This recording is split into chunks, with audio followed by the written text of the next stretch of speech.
Muy bien, vamos a retomar el tema donde nos quedamos. La clase pasada vimos anemias regenerativas, en el sentido de que al haber una carencia, ya sea del estímulo, ya sea de la materia prima o un fallo en la médula ósea, pues esta no tenía la capacidad de fabricar sangre de manera correcta. Pero el día de hoy quiero que abordemos anemias hemolíticas, es decir, en aquellas donde hay un problema intrínseco al eritrocito o hay algo atacándolo y que la médula ósea aquí no tiene nivel en el entierro. La médula ósea tiene capacidad de fabricar sangre, pero hay algo que está llevándose a los glóbulos rojos. Y quisiera condensar todo esto en anemias hemolíticas en unos casos clínicos típicos, porque son enfermedades no solo algo raras, sino que al no ser al 100% de la competencia del médico de primer contacto, quiero que las conozcan y que aprendan a hacer una referencia y un diagnóstico y un tratamiento inicial y oportuno en estos pacientes. Seguramente ya habrán escuchado en múltiples ocasiones que la vida media de un eritrocito corresponde a 120 días, tiempo en el que después llega la hora de jubilarse, se tiene que ir al vaso para ser retirado por el sistema de macrófagos monocitos, porque ya le llegó la hora en que es defectuoso. Y si recordamos un poquito respecto a histología del vaso, cosas que debieron ver en el primer año de la carrera, pero el vaso tiene ciertas estructuras que, para no hacernos todo esto complicado, quiero que vean que hay un complejo enmarañado de vasos sanguíneos que funcionan como un pool. El vaso es como un río, como un estanque, donde las células entran, se quedan ahí un tiempo, y estas vainas o esta cobertura de células del sistema inmunitario están pendientes de ver quién pasa por este pool flotante de sangre, y las células que están marcadas como senescentes, defectuosas o marcadas por el sistema inmune son retiradas y son destruidas. Tanto es así que quiero que vean cómo está bien delimitado el sistema sanguíneo en el interior del vaso, y hay una pulpa alrededor de una capa de linfocitos y macrófagos y folículos donde están pendientes estos sistemas inmunitarios de retirar todo lo que debería ser retirado en su momento. Esta imagen histológica me gusta mucho porque quiero que vean cómo hay una arteria y una vena central ahí, y literalmente hay una capa, esa pals que dice que es una capa periarterioral donde hay un montón de linfocitos y macrófagos pendientes de retirar los glóbulos rojos que están marcados y otras estructuras. Me gusta mucho cómo se ve y por eso se las comparto. Pero en pocas palabras, el sistema inmunitario está pendiente de a quién va a retirar y a quién no, y a quién le va a permitir su paso a través del vaso. ¿Y cómo nos damos cuenta de quién llegó su momento de ser retirado? Pues aquí les pongo un pequeño diagrama de la bicapa lipídica de los eritrocitos, y quiero que vean cómo cuando hay un reticulocito y un eritrocito recién nacido, hay un montón de sustancias que son esfingocinas en general, que están única y exclusivamente en el interior de la membrana interna del eritrocito. Y cada día que pasa, y cada vez que este eritrocito se pliega y se golpea con los capilares y es marcado por el sistema inmune, hay estrés oxidativo, hay una enzima en el interior del glóbulo rojo que se llama scramblasa, que literalmente estos fosfolípidos que solo deberían estar en el interior de la célula empieza a echarlos hacia afuera por medio de otra enzima que se llama flipasa, y literalmente hace que los fosfolípidos de la membrana interna se van a la externa, y cuando ya están demasiado cargados de estas sustancias que indican que ya está viejito el eritrocito, es cuando pasa en el vaso y llega el macrófago y lo retira, se lo come, lo destruye y lo regresa al sistema para ser reciclado lo que puede ser reciclado. Por lo tanto, en condiciones de distrés, en condiciones de emergencia, la médula ósea tiene la capacidad de que, si se están comiendo o atacando, destruyendo, perdiendo eritrocitos, tiene la capacidad de hacer 8 veces más producción de lo normal, secretando una gran cantidad de eritrocitos bebés o rudimentarios que son los reticulocitos. Por lo tanto, cuando hablamos de falta de materia prima, llámese hierro, B12, ácido fólico, nunca vamos a encontrar reticulocitos, y a esto le llamamos anemias regenerativas. Pero cuando encontramos reticulocitos en un gran porcentaje en la sangre, hablamos de anemias regenerativas. La médula está bien, está normal, está fabricando en exceso, entonces hay algo que se está llevando a mis glóbulos rojos. Por lo tanto, quiero que vayamos hablando de hemólisis, que hemólisis es nada más y nada menos que la destrucción de los glóbulos rojos. Y esto puede ocurrir de manera extravascular, es decir, ya salieron de la sangre, se metieron al vaso, y ahí es donde, por el agente externo, el marcaje o lo que sea del eritrocito es retirado. Y la otra es que la hemólisis intravascular es cuando algo ocurre dentro del vaso sanguíneo, el eritrocito se destruye por algún motivo o agente externo, y suele ser por un defecto propio del eritrocito que al perder capacidad de plegarse o algo por el estilo, se revienta en un capilar, en alguna estrechez, y por lo tanto es una hemólisis un poquito más grave, ¿no? Porque ocurre dentro de la circulación del vaso sanguíneo, y acuérdense que el eritrocito, su deber ser, es empaquetar esas sustancias corrosivas, reactivas de oxígeno en su interior, que es el hierro, la hemoglobina y estas sustancias. Por lo tanto, suele ser una hemólisis más grave que la extravascular. Ahora, les había dicho que el eritrocito es un paquetito donde está bien condensada la hemoglobina y sus estructuras. ¿Y qué pasa si se libera el hierro, la globina, el grupo M y la membrana? Prácticamente, si el hierro se libera a la circulación, se liberan muchas sustancias reactivas del oxígeno. La globina y el grupo M, recuérdense que la globina se recicla, pero el grupo M es lo que precisamente llega al hígado en exceso y es metabolizado por ciertas sustancias para dar paso a la biliverdina y bilirrubina. Que acuérdense que tenemos dos tipos de bilirrubina, la directa o la indirecta, que es la conjugada y la no conjugada, que la primera en metabolizarse en el hígado cuando llega el grupo M es la bilirrubina indirecta, se conjuga en el hígado y ya puede excretarse a través de la vía biliar hacia el tubo digestivo. Pero precisamente si yo estoy rompiendo eritrocitos a cada rato, pues va a haber una concentración exagerada de grupo M en la circulación y el hígado no se va a dar abasto, va a empezar a secretar bilirrubina indirecta y va a estar tan lento el proceso de conjugación que se va a acumular un montón de bilirrubina indirecta, y habitualmente los pacientes que están hemolizando de manera crónica o aguda tienen elevación de las dos bilirrubinas porque el hígado está chambeando horas extra, pero como le falta personal, le faltan trabajadores, siempre la bilirrubina indirecta, la inmadura, la no conjugada, va a ser la más alta en esta ecuación. Y al esto no ser un problema de la médula ósea no tiene aquí ningún problema y por lo tanto los reticulocitos tienen que estar altos. ¿Por qué? Porque la médula ósea es capaz de tratar de compensar esta pérdida o esta destrucción. Y el caso uno que les quiero poner es cuando el eritrocito no tiene absolutamente nada, el eritrocito está sano, pero de repente se estampa con algo dentro del vaso sanguíneo que no debería de estar ahí. Y esta enfermedad es una enfermedad rara que se llama púrpura trombocitopénica trombótica, que en pocas palabras hay un montón de coágulos hechos de plaquetas en el interior de los glóbulos de los vasos sanguíneos y los eritrocitos están ahí reventándose con estas obstrucciones en el camino. De manera muy general, no se metan mucho en tema de tratamiento ni nada por el estilo, pero quiero que sepan que en condiciones normales nuestro cuerpo está intentando coagularse y lo logra, solo que hay algunas tijeras naturales que cortan estos coágulos y cortan y limpian estas trombosis espontáneas que hay en el cuerpo y dejan las vías libres para que los eritrocitos pasen. Es una enfermedad autoinmune, deficiente, rara, en el cual hay anticuerpos contra esta tijera que se llama ADAMTS13, que es la tijera encargada de ir liberando factores de coagulación, específicamente von Willebrand, que hay, lo veremos en la clase de coagulación, ahorita ni se me estresen. Quiero que sepan que hay una tijera que se llama ADAMTS13, que corta los coágulos del interior de los vasos sanguíneos. Si esta tijera falla, los coágulos se quedan ahí y son obstrucciones y son montañas que cuando el eritrocito estaba tranquilo caminando por el vaso sanguíneo, se estampa porque no tiene ojos y no está acostumbrado a ver dónde se va a golpear y por lo tanto se rompen. Esto es algo típico en condiciones de que esta es de las pocas urgencias hematológicas, pero lo que yo quiero que vean es que los glóbulos rojos se rompen, es decir, hemoliza el paciente, es una hemólisis no inmune, es el eritrocito mecánicamente estampándose con los coágulos, llamémoslo así, y esto ocasiona que haya isquemia, que haya destrucción de eritrocitos, anemia hemolítica, y es un cuadro clínico muy, digamos, agresivo, muy florido. Los pacientes llegan con fiebre, con malestar general, con isquemia, daño renal, en general una hemólisis muy grave. Y típicamente ustedes lo van a encontrar en pacientes que tienen alteraciones neurológicas, plaquetas y anemia hemolítica, plaquetas disminuidas.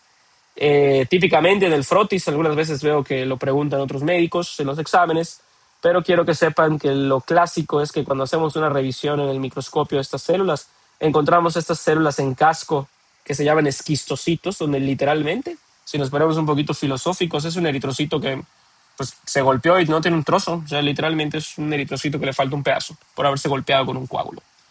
Moraleja de la historia, cuando el eritrocito choca con algo dentro del vaso sanguíneo y ese algo es un coágulo no eliminado de manera correcta por falta de las tijeritas que limpian estos coágulos, eso se llama PTT, púrpura trombocitopénica trombótica. Es de las pocas urgencias hematológicas, se caracteriza por fiebre, deterioro clínico gradual, falla renal, cambios neurológicos. Típicamente en la biometría hay anemia hemolítica y plaquetas bajas por este tema. Y el tratamiento llama al 911 porque es de las pocas urgencias hematológicas donde el paciente tiene que darse un tratamiento ahí muy específico que ya más adelante les voy a explicar. En el caso 2 es cuando la hemoglobina del eritrocito no sirve o es inestable. Esto hace que la hemoglobina se esté cortando en pedazos solita, se esté cayendo en pedazos, y al liberar un trozo de proteína de grupo M, de hierro, que debería estar cuidadosamente empaquetado, lastima el interior de la membrana y esta se rompe. Y ya habíamos hablado previamente de esto. Acuérdense que la hemoglobina se compone de grupo M, de globina, del anillo del grupo M y del hierro. Y pues la realidad es que cualquier defecto genético / autoinmune que hace que no se forme bien la hemoglobina va a hacer que sea inestable la hemoglobina, se salga un pedazo, el hierro caiga, el grupo M lastime la membrana y se rompa. Y acuérdense de la talasemia, que la talasemia es un defecto en la producción de cadenas de globina que hace que la hemoglobina, uno de sus 4 pedacitos proteicos, se salga, sea inestable, se rompa y los pacientes típicamente embolizan. Y la drepanocitosis, ya les había comentado que es una mutación en la cadena beta de globina, una de las 2 globinas, que es o alfa o beta. En el caso de la drepanocitosis o anemia falciforme, tienen la mutación en la 6ª posición de un aminoácido donde hace que esta hemoglobina, ante un estímulo estresante del glóbulo rojo, se polimerice de una manera de que quedan así inflexibles en forma de hoz. Y típicamente en los pacientes con talasemia hacen hemólisis espontánea. Y la drepanocitosis es que al perder esta capacidad de adecuarse o de deformarse, tapan los capilares y los pacientes tienen trombos u obstrucciones por todos lados. El paciente con talasemia suele estar en el nivel del mar por selección natural de que los talasémicos se van a un lugar con poco oxígeno y empiezan a hemolizar y empiezan a tener estos cuadros hemolíticos. Y los pacientes con drepanocitosis es una enfermedad bastante complicada porque esos pacientes empiezan a hacer estas crisis de venoclusivas, les llamamos, ante la presencia de falta de oxígeno, ante la presencia de algunos medicamentos, algunos antibióticos, responden muy mal a los antipalúdicos, les das cloroquina o algo así para la malaria o algo y les va fatal, hacen crisis hemolíticas horribles. Típicamente los pacientes tienen que ser transfundidos, les tienes que dar medicamentos para el dolor, tienen lesiones óseas y incluso se les necrosa el vaso por la misma, digamos, los mismos trombitos que ellos forman con el tiempo. Y pues nada más me interesa que conozcan someramente estas enfermedades, ¿no? Que sepan que es una posibilidad. Y miren, ahí les dejo un frotis y las crisis venoclusivas típicas de la drepanocitosis. Un caso típico 3 es cuando el eritrocito no puede defenderse de los agresores habituales. Habitualmente los eritrocitos tienen mecanismos internos que estabilizan la membrana y reducen la cantidad de radicales libres que dañan la membrana del eritrocito interior. Esto en condiciones normales suelen ser, pues en general, un grupo de enzimas muy particular, como la glucosa 6-fosfato deshidrogenasa y otras, que previenen la formación de estas sustancias reactivas de oxígeno. Y esto es parte de incluso del tamiz neonatal, porque los pacientes que tienen una carencia por culpa de la mutación de un gen en esta enzima, pues dejan de portar estos mecanismos protectores del eritrocito y ante cualquier cambio de oxígeno, de medicamentos, de pH, llamémoslo así, de la membrana de su interior y del exterior, los pacientes empiezan a romper los glóbulos rojos. Y curiosamente, este tipo de enfermedades la vemos mucho en pacientes con descendencia askenazí, o sea, judíos. Y esta enfermedad se le llamaba de cariño hace mucho tiempo favismo, porque una de las sustancias que tienen las habas, por eso se llama favismo, es precisamente uno de los triggers de esta hemólisis. Y los pacientes, es muy curioso, pero habitualmente tienen una dieta bastante alta con el tema de las habas y cada vez que comen habas o este tipo de legumbres, hemolizan. Y es algo pues de medicina un poquito clásica, histórica que les dejo, ¿no? En ese sentido. Hay otra enfermedad muy bonita que también es la pérdida de un protector natural del eritrocito. Y esta enfermedad se llama hemoglobinuria paroxística nocturna. Y les voy a dejar un ejemplo para que no se mareen en pocas palabras. Creo que desde hace mucho tiempo está en el reglamento de todas las facultades y edificios de gobierno y académicos que debemos portar un gafet. Bueno, ese gafet deberíamos tenerlos para que los guardias de seguridad, guiño guiño, nos identifiquen y nos dejen pasar a la facultad o a la escuela o a un edificio de gobierno. Técnicamente, si yo no tengo gafet, no me dejarían pasar. Y si me encuentran aquí adentro sin gafet, pues me deberían venir a buscarme y me deberían sacar. Pues precisamente hay un grupo de sustancias que se llaman C55 y 59 que tiene nada más y nada menos que ser el gafet de los glóbulos rojos. Y en condiciones normales, los glóbulos rojos tienen este gafet para que cuando llegue el sistema inmune del cuerpo, identifica el glóbulo rojo como, ah, tienes gafet, ok, te dejo estar aquí adentro. Y técnicamente, todas las personas que no tienen gafet dentro de la facultad deberían ser retiradas y removidas y ser destruidas. Pero hay una mutación de la hemoglobinuria paroxística nocturna, donde este gen que codifica para estos gafetes del eritrocito se llama el gen PIGA. Si tienes una mutación en el gen PIGA, se cae tu gafet y no tienes gafet. Y por lo tanto, el sistema inmune competente llega con el eritrocito y le dice: ¿dónde rayos está tu gafet? No lo tienes, muy bien, te mato y te destruyo. Y se llama hemoglobinuria paroxística nocturna porque típicamente los primeros casos se descubrieron en pacientes que en la noche, por disminuir la cantidad de oxígeno y aumentar la dióxido de carbono porque roncan o porque tienen apnea del sueño, lo que sea, incrementaba la acidez de la sangre por el dióxido de carbono. Hemolizaban los pacientes y al hemolizar el color de la orina cambia por la presencia de los detritos de los eritrocitos, precisamente la bilirrubina, y le pusieron hemoglobinuria paroxística nocturna. ¿Por qué? Porque técnicamente ocurre de noche, viene de vez en cuando y orinan oscuro los pacientes. Pero la realidad es que todos los que conocemos pacientes frecuentemente ni es hemoglobinuria, ni es paroxística, ni es nocturna, ocurre a todas horas. Y les quiero dejar un video muy bonito que me gustaría que vean para que entiendan un poquito mejor.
Bueno, ese es la droga eculizumab es el medicamento que se utiliza para esto.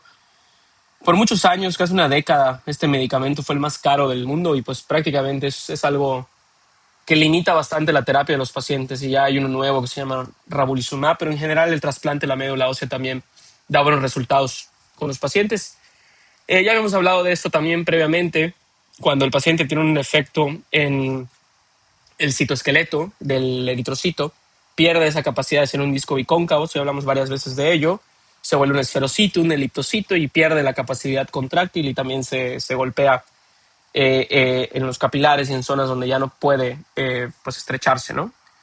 El mecanismo detallado de esto pues es la pérdida de la membrana de manera gradual precisamente y al sacar esta parte que era estar solo en el interior, los macrófagos lo detectan como algo normal y los retiran y también los pacientes tienen hemólisis de manera crónica, los pacientes con esferocitosis. Ahora, hablábamos al principio en la primera clase de que si tienes esta sustancia en tu cuerpo puedes mutar o puedes generar anticuerpo contra ello.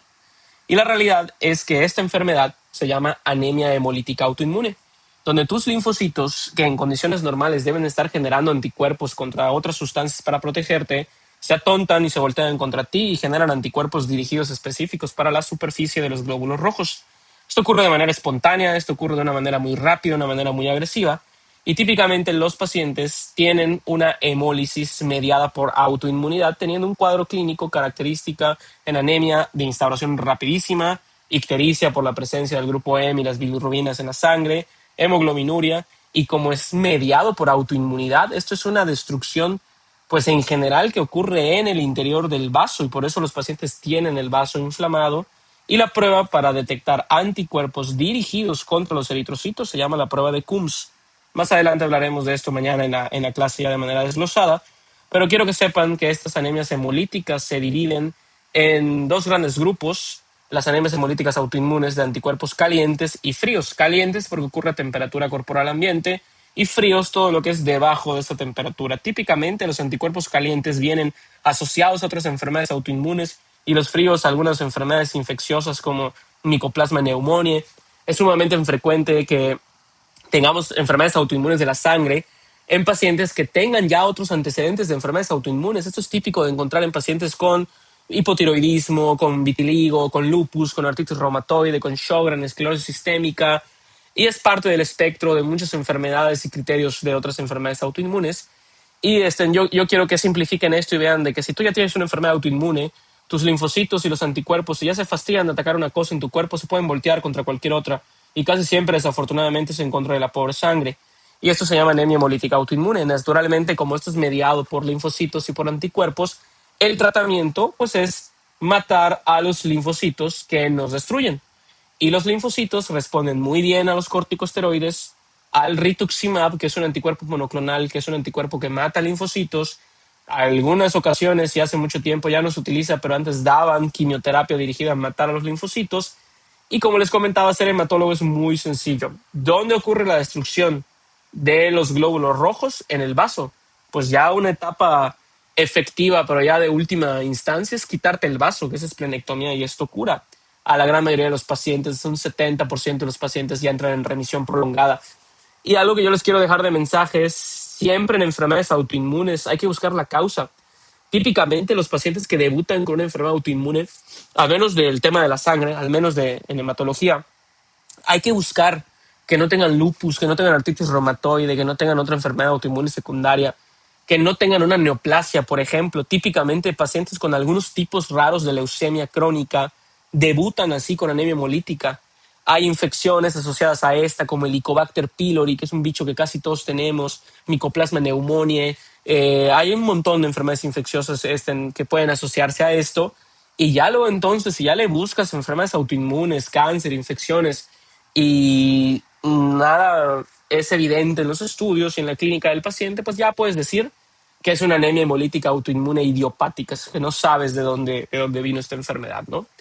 Y el tratamiento, como les comentaba, es que si el culpable de esto es el linfocito, pues hay que matar al linfocito por medio de corticosteroides, rituximab, quimioterapia, ya esto ya casi no se utiliza, o quitar el sitio donde los linfocitos y los macrófagos matan a los glóbulos rojos.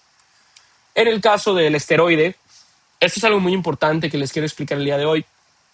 ¿Por qué hay que tener cuidado con el tratamiento de los corticosteroides? Porque la molécula de esteroide es una sustancia no polar, es decir, atraviesa membranas de manera libre y se va hasta el núcleo a los genes antiinflamatorios de los linfocitos. Ella estimula los factores nucleares kappa beta, los abole y por lo tanto dejan de funcionar y los linfocitos entran en apoptosis y se mueren. Por lo tanto, todas las enfermedades que tengan que ver con linfocitos van a responder ridículamente bien a los corticosteroides, a la prednisona, a la dexametasona, a todo este tipo de drogas. Solo que tienen que ser ustedes muy cuidadosos porque esta enfermedad que es la anemia hemolítica, autoinmune y el lupus y la artritis reumatoide son enfermedades benignas mediadas por linfocitos y les das corticosteroides y mejoran. Pero ¿qué pasa si tú tienes un paciente con un cáncer de los linfocitos, que más adelante lo veremos, una leucemia, un linfoma, y con tal de paliar estos síntomas secundarios le das esteroide? Pues desafortunadamente desaparecen los ganglios y las células malignas mientras le des el corticosteroide y esto influye en que retrasas el diagnóstico y el tratamiento de los pacientes. Entonces les hago un comentario porque más adelante los voy a torturar mucho con este tema de por qué no hay que dar esteroide de manera rutinaria a todo paciente que se te cruce enfrente en hematología.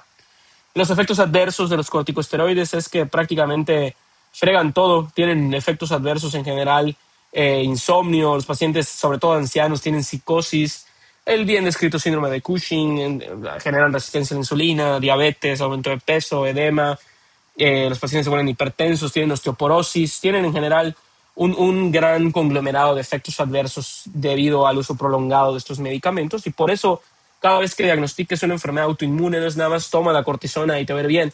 Tienes que tratar de encontrar pues la causa, una explicación. La realidad es que la gran mayoría de los pacientes, para que tengan una idea, de 10 pacientes que recibimos con anemias hemolíticas o con púrpuras autoinmunes, que más adelante vamos a ver en la siguiente clase, únicamente el 40%, 50% responde a la cortisona. Al rituximab también, como 40-50%. A la quimio menos. Y la realidad es que una pregunta que también de las pocas teóricas que yo hago es si les pregunto, ¿cuál es la primera línea de tratamiento? ¿Qué es lo primero que intentas en una enfermedad autoinmune? Definitivamente corticosteroides, pero no es lo más efectivo. Si yo te pregunto cuál es la terapia más efectiva de este tipo de cosas, es la esplenectomía. Desafortunadamente, quitar el vaso es lo que mejor controla hasta el 70-80% de estos pacientes, pero hay terapias nuevas que más adelante veremos para ver cómo ya queremos evitar este tipo de cirugías pues ya bastante cruentas, ¿no? Hay estas drogas nuevas que les comento como el rituximab, son anticuerpos dirigidas contra los linfocitos que están produciendo los anticuerpos que te atacan a ti mismo. Son medicamentos efectivos, en este tipo de enfermedades son igual 40-50% de efectividad, desafortunadamente muy costosos, como más adelante veremos en clases. ¿Cómo se generaron estos anticuerpos? Pues en general mezclan células encargadas de fabricar anticuerpos de ratones y de humanos y hacen un hibridoma, un anticuerpo mitad ratón, mitad humano, que tiene la finalidad de aprender este anticuerpo, atacar específicamente los linfocitos. Y pues acuérdense que el sistema inmune es muy especial y no le encanta que le estés metiendo cosas que no son tuyas. Por lo tanto, ¿ustedes qué creen que va a pasar si te meto una sustancia hecha mitad ratón, mitad humano? Pues tu sistema inmune va a reconocer esa parte de mitad ratón y habitualmente cuando usamos anticuerpos de este tipo, los pacientes tienen reacciones de hipersensibilidad, llámense alérgicas, ¿no? A este tipo de sustancias y pueden tener desde fiebre, escalofríos, un rash hasta un choque anafiláctico, pero eso lo hablaremos más en la profundidad en la clase presencial. Y pues la esplenectomía, como les comentaba, es lo más efectivo desafortunadamente porque retiras el sitio donde está ocurriendo la hemólisis extravascular y quitas el vaso y los pacientes dejan de hemolizar. La gran diferencia entre anticuerpos calientes y fríos probablemente tenga que ver con el tema de la relación con otras enfermedades autoinmunes y la temperatura, pero en condiciones normales los anticuerpos calientes ocurren en el vaso y los anticuerpos fríos suelen ser intravasculares y a temperaturas menores y los hace un poquito más graves y más resistentes al tratamiento. Y les pongo esta imagen de un paciente mío que tiene anemia hemolítica autoinmune de anticuerpos fríos, que este paciente tenía creo que 81 años y debuta con una anemia hemolítica autoinmune bastante grave. Le dimos el tratamiento de corticosteroides, le fue muy bien y como a los 4 días me dice que tiene un dolor terrible en el dedo y en la mano y por si no habían visto nunca un fenómeno o un síndrome de Raynaud, que se escribe Raynaud, es pues prácticamente una vasoconstricción periférica mediada por enfermedades autoinmunes. Y este paciente, sobre todo a la edad que tiene, es raro encontrar estos diagnósticos, pero lo que es la importancia que yo les quiero decir de cómo este paciente acabó siendo diagnosticado con lupus, pero su manera de debutar con la enfermedad autoinmune fue a través de la sangre, por medio de una anemia hemolítica autoinmune, y dio la sorpresa de que unos días después pues hace este fenómeno extraño pues acaba con el reuma, y el reuma le dice, bueno, pues es que en realidad tu anemia hemolítica fue secundaria al lupus, en general no fue una enfermedad así inexplicable, fue explicada por tu enfermedad autoinmune, ¿no? Y pues es todo de mi parte.